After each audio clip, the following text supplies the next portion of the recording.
আজকে বিরাট খাওয়া খাবো বুঝলে প্রস্তাব আজকে নিরামিষে তোমার মা অনেক কিছু রান্না করেছে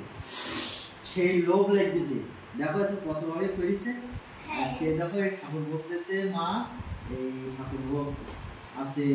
দই আছে তারপর তোমার মিষ্টি কলমি শাক ভাত তারপরে লাউ লাউ রান্না খিচুড়ি আজকে অনেক কিছু তাই না দই আজকে মেলা খাবার দাবার আবার আম পেয়েছে কাঁঠাল পেয়েছে মা আজকে অনেক কিছু খাবার বানাইছে তাই না এই সবকিছু কাজ জানি বাকি জানি তোমার জন্য আজকে সব রকম খাবার আর মা তো আজকে অনেক কিছু রান্না করেছে খাতুন আজকে নিরামিষ কি বলো তো আজকে সোমবার আজকে বাবার দিন যার কারণে আজকে নিরামিষ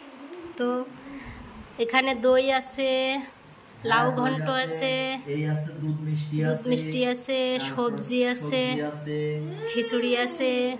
অনেক রকম খাবার প্রস্তাব শোনা এখন চেকে চেকে দেখতেছে ও